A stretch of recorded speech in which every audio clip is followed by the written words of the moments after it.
past episode, we crossed 2 passes and rode for 3 days to reach Mount Everest base camp on the Tibet side.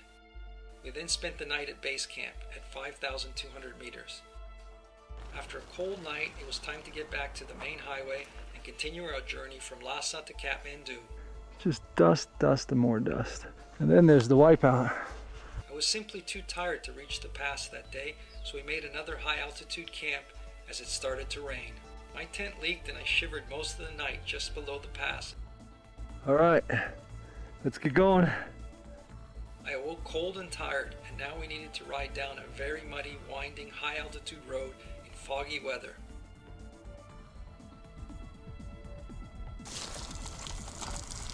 What we really needed was a hot meal. A meal in a carton is still a meal. At last we reached the checkpoint where we had been turned back 3 days ago. Is that 5,001 kilometers? I started in Beijing and I'm still in the same country. And I settled 5,001. We called it a day in the nearby village of Tingri and hoped for better weather. Clearly the environment was not used to so much rain. Oh well, running shoes are now set out to dry. We stopped at a tiny village called Sumdo.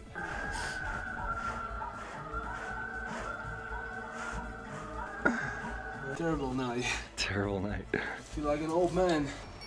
I had no idea that yaks could be so quarrelsome.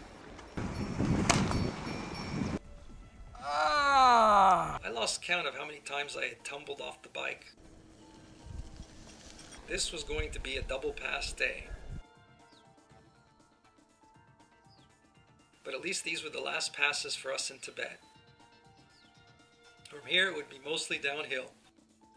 Gusting so strong, even on a downhill, if you stop pedaling, in places you'll slow down and stop. At this point Wauter was impatient, so we split up. From Nyalum the road was incredible, but completely under construction. It wound endlessly and dangerously down for over 30 kilometers. That's a big ass truck.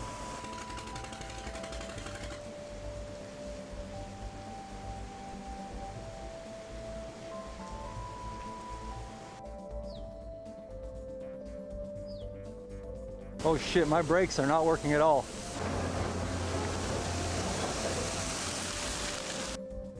By mid-afternoon, I spotted the border crossing bridge to Nepal.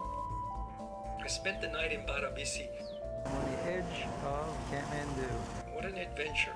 16 days of riding over 1,100 kilometers from Lhasa with a detour to Everest base camp, across 10 high altitude passes, and definitely something I would never volunteer to do again.